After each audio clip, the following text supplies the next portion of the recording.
Greetings and salutations to our fine podcast audience. Welcome to 3 Peas in a Pod, episode 257. We made it. We did. However, our super fans will be quick to point out, where y'all been? That's true. It's been a couple weeks. But I think maybe not. Maybe we don't have any super fans. Yeah. Hey, let me dream. Okay. That's right.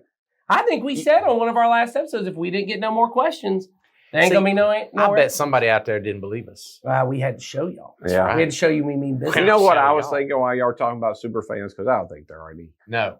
How much I love this chair. You know this chair, I man. haven't sat in this chair in a while, and I thought, I should take this to my office because I have a new office chair. For those not watching, it literally is a plastic lawn chair.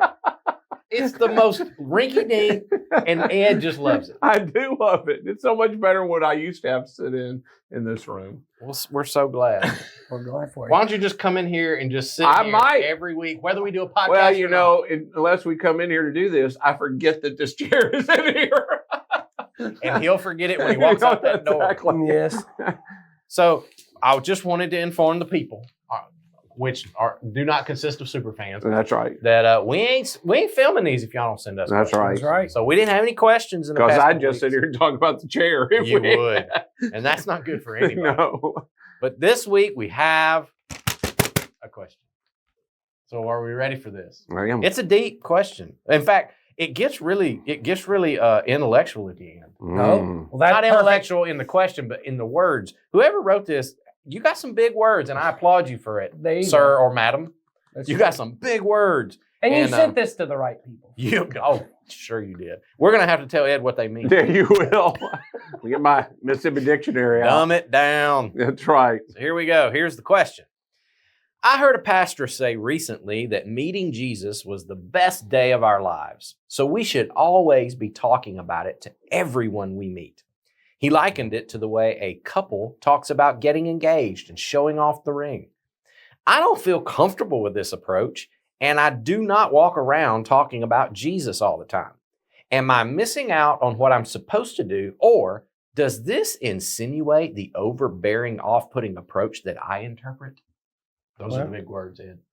I got all of those. Insinuate. I know. Did you get them all? I do know every Okay. one of those. Off-putting, overbearing. I've been called those Those things. are the words for you. I'm sure you have. Off-putting. You're off-putting. Yes. Putting people off all the I'm putting time. off, And overbearing. overbearing. So, It feels like the general question yeah, is, what's the heart of this question? if I go around talking about Jesus all the time, It indicates. do I have to do that? Uh-huh. Or if I do it, am I somehow Or if I off-putting? don't do it, does it indicate meeting him wasn't the best thing that ever happened to me? Ooh. Yes, there's a lot in there. So here's what I'll say. I love my wife. I remember what it was like the day we got engaged. Mhm. I don't know the last time I talked to anybody about it. I mean, I've been married 45 years. It's not like something I talk Well, about all the time. I thought the exact same thing Mhm. because when, and I'm not saying it's a bad And analogy. honestly, if you did, that might be pretty off-putting. Right, Bill? Off-putting. 50 years ago, sir, I just asked if you wanted a double cheeseburger. But let me tell you, she said yes, and then I tried to talk her out of it. That was overbearing. Yeah. I think what you guys bring up, though, is a good point because, you know, not to say this is a bad analogy necessarily, but I don't think every analogy breaks down at some point. Yeah, That's right. And that's I, right. And I think, yeah, if you did go around talking about your marriage or your wife to every person all the time with this heightened sense of excitement, pretty soon it would be obvious to the people around you that this is an act. This isn't real. Well, for me, that's what I would think. If Mhm. somebody talked to me about their spouse as the greatest person they had ever met, every time I Mhm. saw them, I'd think, wonder what's really off in their marriage. Exactly. But, and maybe this gets to the harder question, but if you stopped acting as if you were married to her, Yeah, that'd be a problem. that would be a problem. That'd be a problem. Yeah. That's right. Yeah, Well, and if you were ever, Go ahead. ever afraid to talk about her, Yeah, if somebody Yeah. said, Ed, what's your wife like? Oh, well, I don't or know. what's your Won't marriage talk. like, Yeah. or how, all of that. Exactly. We or have- if you said, "What did you do this weekend?" and your answer was actually, "Well, me and my wife went on a trip this weekend," and you said, "I went out of town." And they Yeah. said, "Oh, with who? I don't want to talk about it." Yeah, I I don't cut her talk out about about it. So yeah, I think there's So are we saying maybe to the answer to this question, the answer is somewhere in the middle? Well, and you might be taking the person's analogy too far. The person was I per- wanted to say that. Too, the yeah. pastor, because we all have done this. Yes. Often, when you're making a point to a large group, you're overemphasizing a point that you wouldn't make if you were sitting just one to one with a person That's and right. saying it. So And I want to give the pastor the benefit I was going to of the say the doubt same thing. because I really want to give I- the pastor benefit of doubt I'm because a- some of y'all don't know this. It actually is kind of tough to preach sometimes, Yeah. especially if I don't know about this guy, but if you got to do it a bunch, Yeah. if you're the primary guy and you're doing it 52 weeks, sometimes all you got is the cheesy analogy or the thing that Well, that's all right. And to Ed's point, I mean, part of preaching is motivational. That's right. absolutely. And to motivate people, sometimes you have to use really big images that will motivate the point or get the point across. Yes, and So, so I yeah. would hate to pick apart his analogy one way or the other because I think what I hear, even in just the description you wrote of it, is the heart behind what I hear him saying is we should be excited about Jesus, That's right. and we Mhm. should want to share Jesus with other people in the same way that someone who does, when you're first engaged, want to constantly be sharing, sharing about the news and all of that kind of stuff. I think the heart of what he's saying is fairly accurate. I agree. That there should be this desire in me that there are people in my life who don't know this person, this being that has changed my life radically. There should be this desire in me to want to introduce them to him.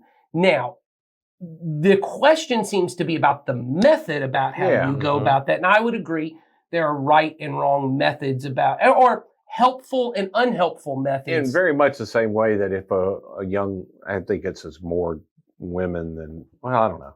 If a young lady walked in with her engagement ring into a room of ladies who she knew Mm.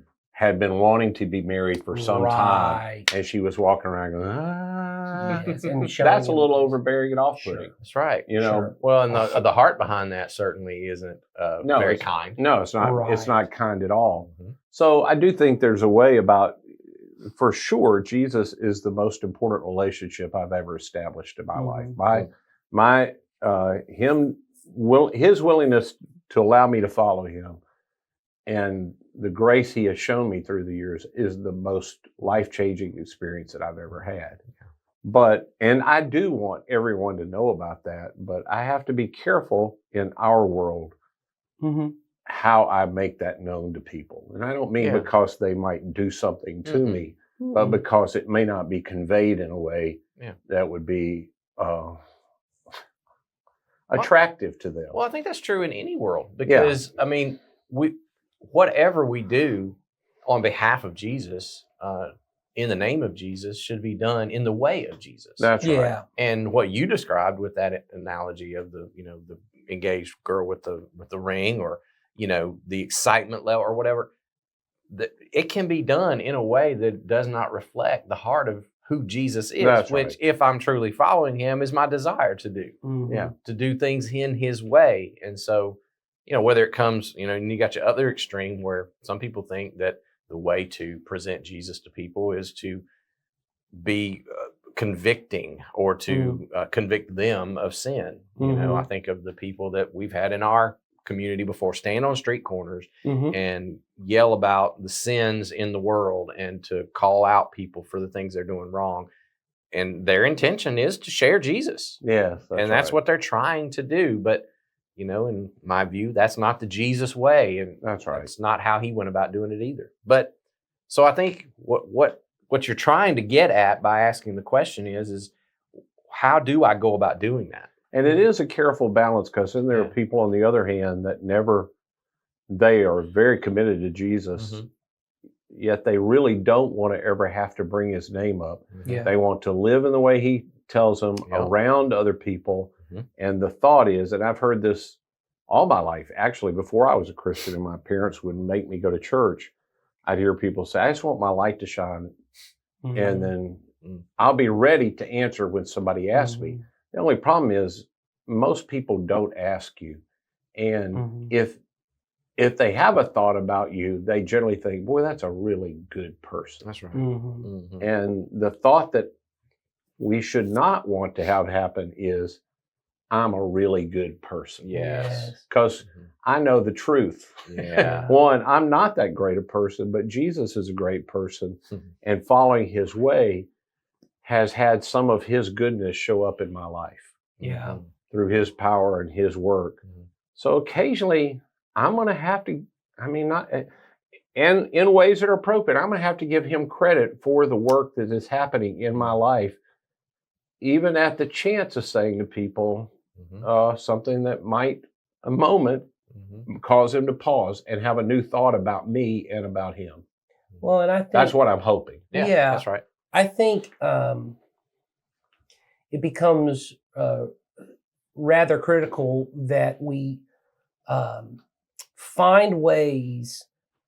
Let me change my approach on saying this. I think it becomes critical that Jesus actually is really important to me and to my own life. And I think it begins to leak out more than we know it does, rather than finding really good ways to share a message and win people over in their beliefs or even their behaviors. I want them to come to church or I want them to whatever. I think, so I think about this a lot. This was, you have those moments where you suddenly realize, I've been a dad for a while, but you suddenly realize in my kid's mind, I'm just a dad. Yeah. In your mind, I'm like, oh, well, I'm a lot of things. And I was cool. I tell them all the time, I was cool at one point. I thought I was. I thought I was cool I at one was. point, and I have all these other things. And when it kind of becomes clear. And so my kids love the TV show, The Simpsons. And I asked them at one point, what character, because they were saying who's what character. And their character for me was Ned Flanders. Oh, nice. Wow. And I said, in what way? And they said, well, you're constantly talking about Jesus. In fact, one of my girls said the other day,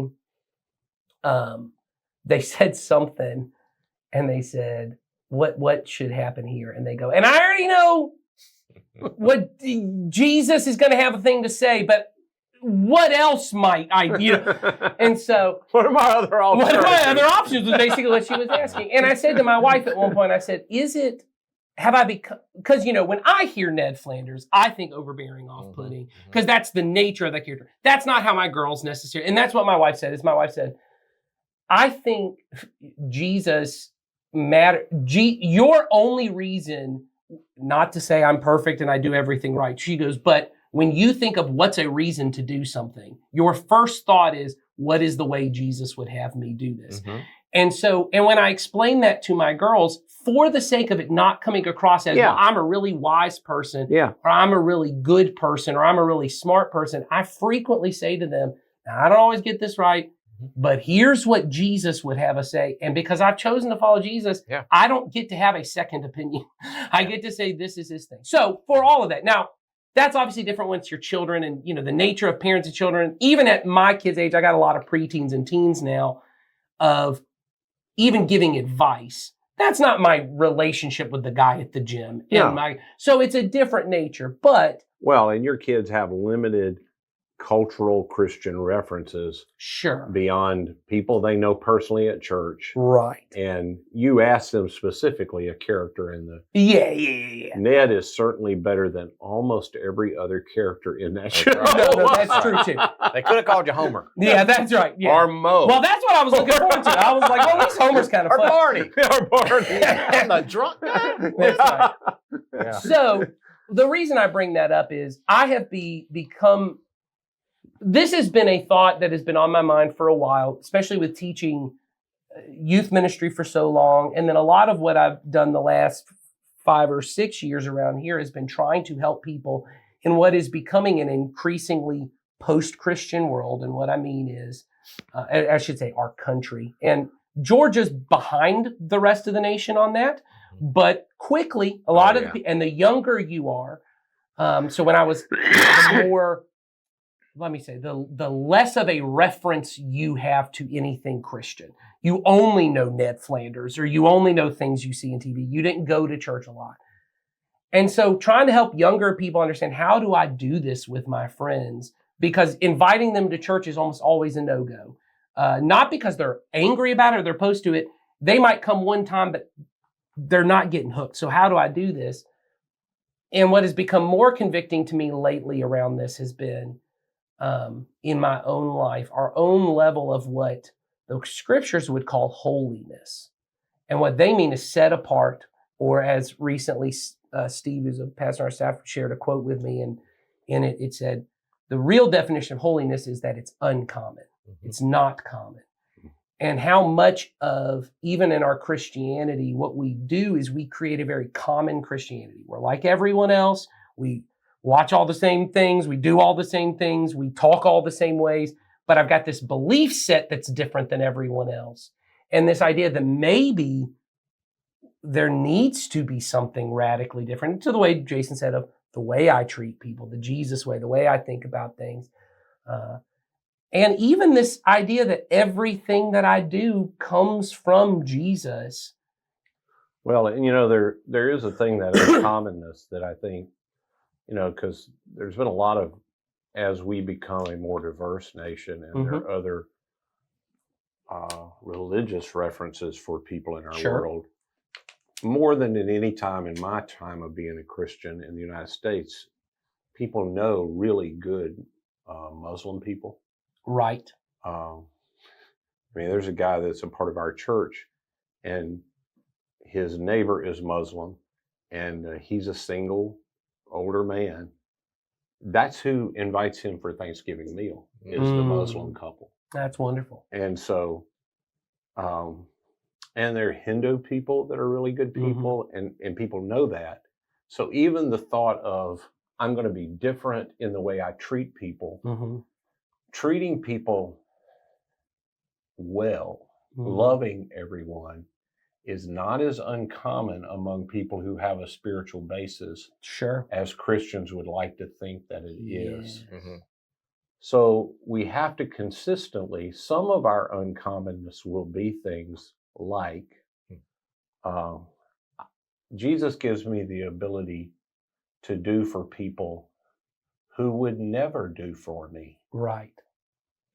It gives me the ability to forgive people that no one, including myself, would ever expect me to forgive. That I am willing to be open to love and help people. It is by far the most uncommon, set apart, because even other religions don't only not teach that, they often teach that it is damaging. And certainly lots of good counseling in our world would be that it's not always the best of idea. But Jesus has pushed us to be like our Father, who makes the rain to fall on the just and the unjust, and the sun to shine on the just and the unjust. And it doesn't mean that everyone is reconciled, because even with God, reconciliation didn't just require Jesus dying on the cross. It requires me deciding to meet him at the cross. That's right. I have to decide to turn toward him. So God no longer counts sin against. He is no longer operating on the basis of sin with anyone in the world. But he is not reconciled to every person in the world, because not everyone will meet him at the place of reconciliation. And I can love somebody and forgive them and treat them well as he does, without them ever meeting me at the place of reconciliation. That's true. So, and that may be in our current culture. There are probably other things. Well, I think what you're talking about, Ed, is the distinction, when you get down to it, of what does make us as Christians stand out in contrast to the culture that we live in, and what is the defining difference that we believe, as people see it, they will then see Jesus. We will image him in the world, and it does come down to the cross. That is the dividing line, not just of history, but of all other approaches to life, faiths, religions, all that stuff. And it's what you just described really well. It's that love of enemy, suffering for those who, for righteousness, suffering, being persecuted for righteousness, those kinds of elements.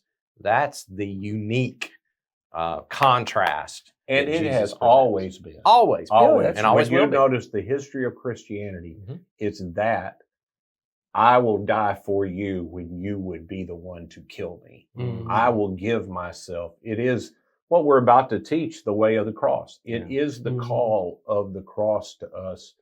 And I guess I, like lots of other, I haven't had that always in my mind, but it is crystal clear in my mind Mhm. that the real distinctive of Christianity is I give myself up.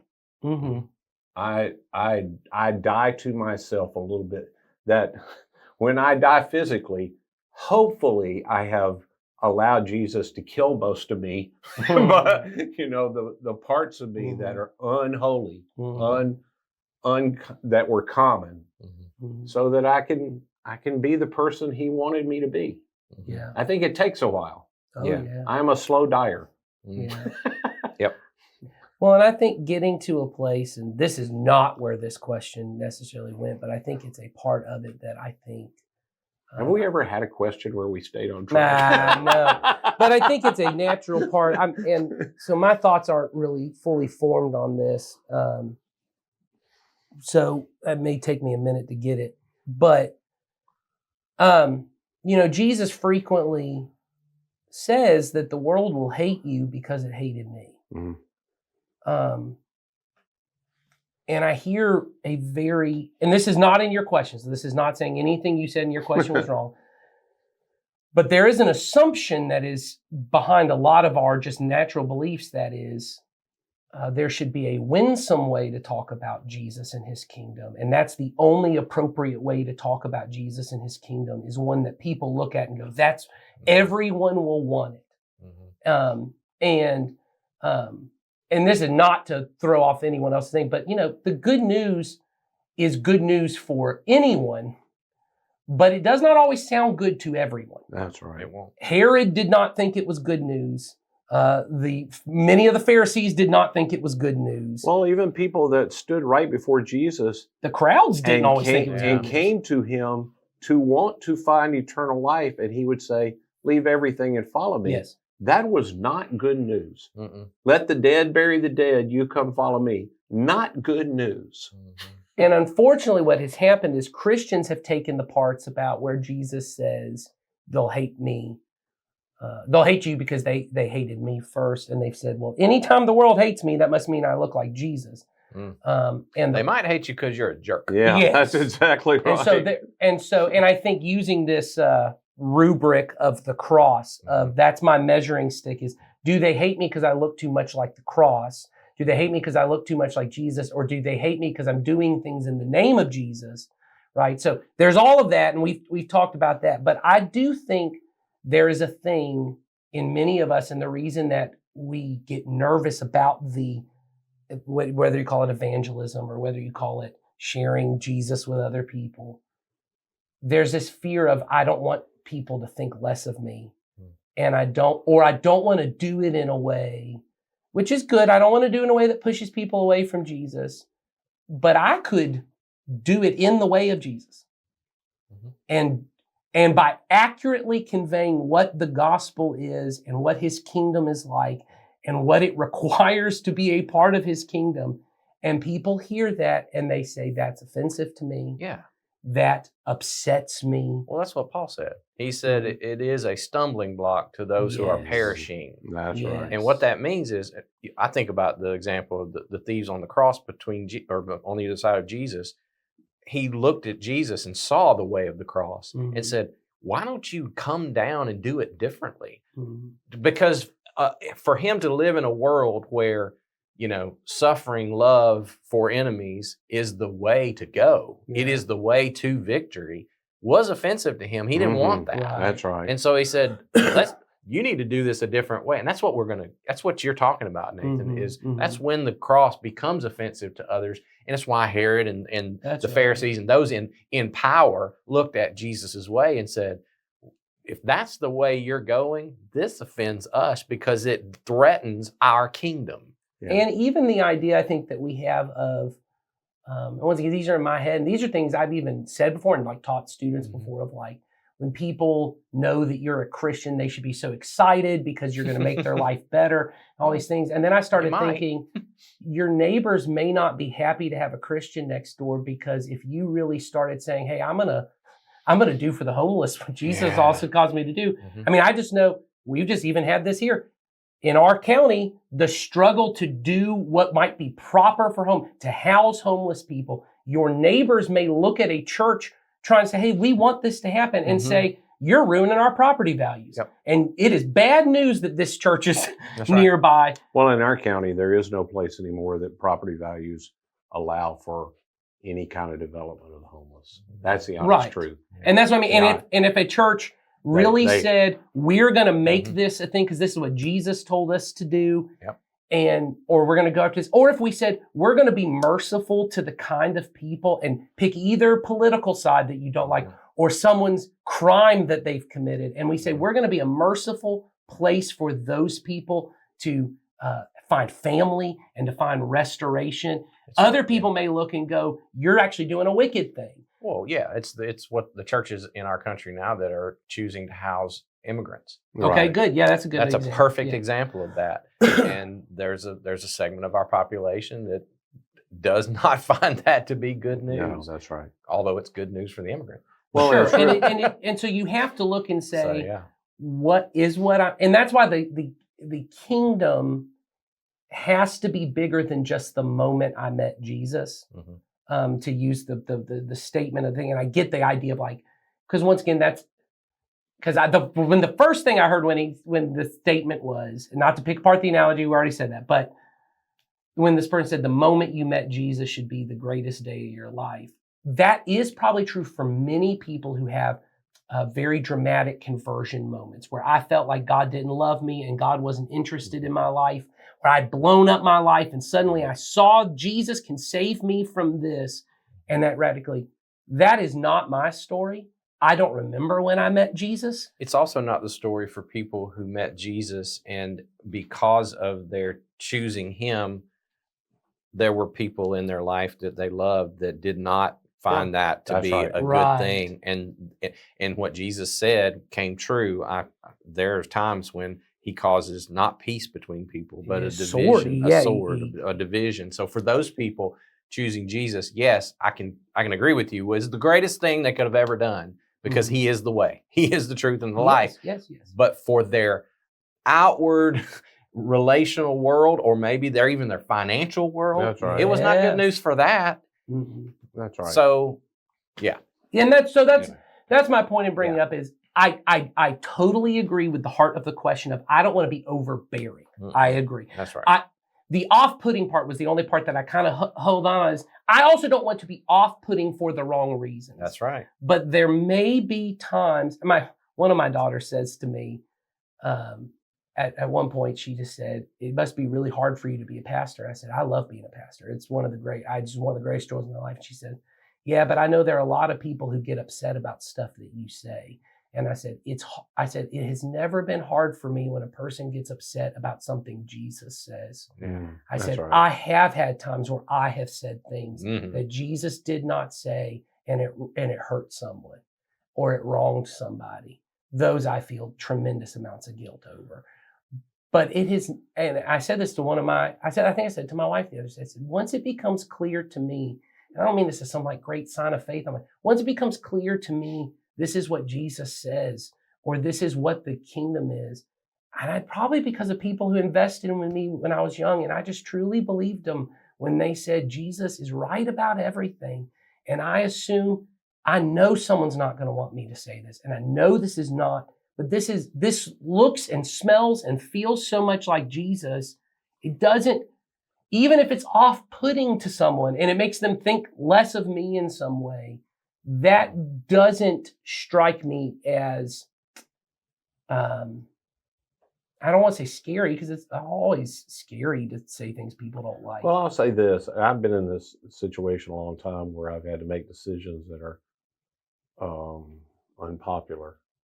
And that had personal consequences. It's never been hard. I shouldn't say that. It has often been exceptionally clear what the right choice Jesus will want me to make. And I haven't debated a lot about that, to be honest. The personal consequences around it have often caused me a great deal of anxiety. And but have drawn me closer to him to say, hey, I'm going to do what you want me to do. And the consequences around that, I know you'll walk with me through. And I've learned a lot about myself. Early on in ministry, I learned, oh, you really would like to do the right thing and have everybody love you for doing it. And what you find out is those often don't match up. And then I realized I also wanted to do the right thing and always get the results that I thought were the right results out of it. And that isn't the right, that isn't the way to do it. My job is just to do the right thing and to walk with Jesus through whatever comes after that, trusting that he is at work for my good and everyone involved and his glory. But we prayed a prayer today and on mission together of all things come through patience was the basic, or patience obtains all things. Obtains all things. We don't like that part. That's right. We, I mean me, myself, and I. That we right there. Yeah. I want to obtain all things the moment I do the right thing. But back to what you were saying, Nathan, I thought of this too. You talked about sometimes the gospel is attractive to people. Sometimes it's not good news for everyone, even if it's still the good news. That's right. I think that's why it's so important as Christ followers that we continuously spend a lot of time with Jesus so that I can make the distinction that you just talked about of, am I being off-putting, quote unquote, because of something who Jesus is or what he said, or is it me? And that's where that comes into play, because if I am sitting with Jesus, spending time with him, allowing him to shape and form me, then I'm going to be able to recognize that and correct that on the fly and get better at correcting that, because you're going to do that. You're going to mess up. There have been times when I spoke the good news or the message to people and I did it in a way that was not of Jesus. And Jesus, in his way, chastises me and corrects me and puts me back on his path. That's why it's so important that I never lose connection to the vine, so that I can always be being shaped in that way, so that I can be off-putting for the right reasons. Well, and because you and I have been in a relationship for a long time, I know this, you mean this, and I don't want anybody to miss this. Connection to the vine does not just mean your personal relationship with Jesus. The body of Christ, it has been vital to me through my whole time of walking with Jesus that there have been people around me that loved me and would say to me, hey, you probably could have said that better or different. You could have handled that. Or are you sure that your motivation? And they've been kind about it. And they walked with me through it, and they haven't condemned me for it. But because I have stayed in a relationship, the refining that people say iron sharpens iron. Yeah, but you got to get close to people regularly. There got to be some, and there's heat. There's some heat, friction, and you're not going to like it. And it has to happen regularly, and you have to. There's a price to be paid because there are rough edges being knocked off. And I think all of that comes back to the thing we said earlier about it's not just a message that you have to get out to people. It really is this call towards holiness and being uncommon, because the goal of holiness is, Christ says, be holy as he is holy, right? That's what Peter says, is that that God calls us to be holy as he is holy, which means to be uncommon in the way he's uncommon. Be set apart to be like him. And I think, as Jason just said, the closer I go, my goal in spreading the gospel is that that the heart behind what this guy said, I become so excited about Jesus and I become so in love with Jesus, and he becomes the most important thing to me. that it's not unnatural for me to share about him. Mm. Like people always joke about to me about younger people, as I did when I would listen to you guys speak and I didn't have kids, and they're like, hey, you always bringing up your kids and all this stuff, because they matter so much to me, and I'm daily interacting with them. I mean, I have so many stories because right now in my life, that's the primary thing I'm doing is I come to work and then I go home and I'm with these kids. So if that were how I was with Jesus, that I'm constantly interacting, I'm constantly learning something from him, he's constantly shaping me, it would bleed out in more natural ways. Absolutely. So, Well, we went on a long time because We nobody did. had asked us a question for a while. We had a Yes. little time to make up, so forgive us. Thank you That's for the right. question. We Yeah, hope we got absolutely. something to answer. So as we sit here recording this episode, we do not have another question. That's so, right. If you want to get in line, jump on in. Now's the and time. Send us a question. Click on the link in the description, and we'll be back when we come back, whenever the next question comes in. That's right. All right. So we'll see you then, whenever that is. Bye bye.